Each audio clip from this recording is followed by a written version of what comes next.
This video focuses on English Language Paper 2, Question 3, and provides some really useful tools for success. But first, some reminders. This question is worth 12 marks, so you should spend no longer than around 15 minutes writing your response. The question will always present itself as follows. You'll be given a specified source and a specified amount of lines to analyze. How does the writer use language to describe? You may notice that this question is phrased in the same way as Paper 1 Question 2. However, it's worth 4 more marks, so you're required to analyze at least 3 techniques instead of 2. Some students limit themselves to looking for specific devices such as similes and metaphors, but language analysis goes way beyond this. Here are some techniques you could analyze as part of this question. You could also focus on individual words and phrases such as verbs, nouns, adjectives, as well as the sentence forms and types used within the extract. Now, let's look at an example question and extract. Michael Romero writes about his American prison experience in 2012. How does the writer use language to describe being confined in a prison? 12 marks. We are confined to one cell block and not allowed in any other. From our cell block, we can go to the yard, the mess hall, or our job. Movements are allowed hourly during a 10-minute period. Many of us spend our free time in the yard, which is a precious place indeed. In the yard, we have handball courts, tennis courts, weights, basketball, volleyball, a running track, green grass, and miles of blue sky and fresh air. It's the place where we play, shaking off the dust, disease, and gloom of the cage. A man with an afternoon job may come to spend his mornings on the yard, afternoons at work, and his evenings studying in his cell. This routine is as certain to him as the years he must do. Back in the cell block, some of us remove our running shoes and go back to bed, sleeping all day and tossing and turning all night. Others sit in the stuffy cell block and watch the rays of sunshine filtering through the iron security screens on the windows. Taking away the yard spoils our routine and unbalances our body clocks. Tempers begin to go bad. We snap at each other like too many rats crammed into a cardboard box. Hating becomes second nature. No matter how we approach the issue intellectually, it doesn't dampen the rage we acquire from being packed in gloomy cages, while there is blue sky and sunshine just beyond the wall. We have to share this place down to our germs. If one gets flu, we all get it.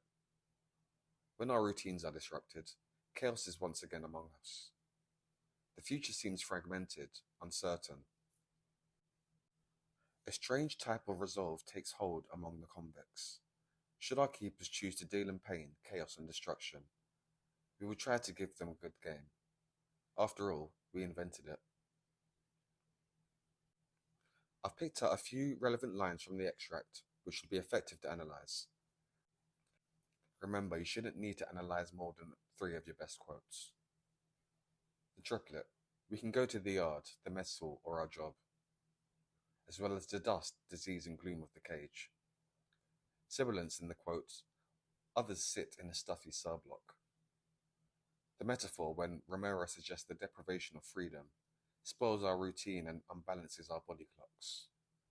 The simile when describing the prisoners as so cramped that they, like too many rats crammed into a cardboard box. The imagery of gloomy cages and juxtaposition of blue sky and sunshine. And the final complex sentence: after all, we invented it. A useful tool for exploring quotes is by conducting word-level analysis. I'll talk you through the 5 steps, then give an example based on our extract. Once you've selected your relevant quotes, the first step would be to see if there is a language technique that you can identify straight away, such as imagery or alliteration. If not, move straight to step 2, where you look at the sentence as a whole and determine its type or form. Next, zoom into the word that stands out most in your quote. Is it a verb, noun, adjective, or does it belong to another word class? Step 4 requires you to think of some connotations of that keyword. What else comes to mind when you see or hear this word? And lastly, determine whether these connotations are ameliorative or positive, or pejorative or negative. The words ameliorative and pejorative would show the examiner that you are able to use specific subject terminology. When responding to this question, I suggest using the TQZE approach: technique, quote, zoom, effect. You should aim to write 3 of these paragraphs to ensure you are analysing a range of techniques. Here's an example of a TQZE paragraph based on our question and the paragraph above. I've color-coded it so you can clearly see the structure of my paragraph. Romero effectively deploys triplets to describe the atmosphere of being confined to a cell block.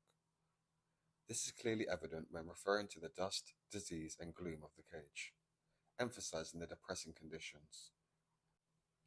The use of the pejorative noun, gloom, has connotations of darkness and sadness, with the plosive possibly representing the sounds of coughing.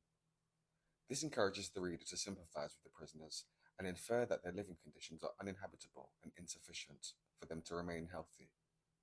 However, some readers may feel as though that such conditions were deserved for convicts. Here's a model structure for your response to Paper 2 Question 3. Pause the video here and take a note of this if it helps. I hope this video has been useful. Please make sure to like, subscribe and share. And be sure to leave any model answers, questions or recommendations in the comments. See you next time.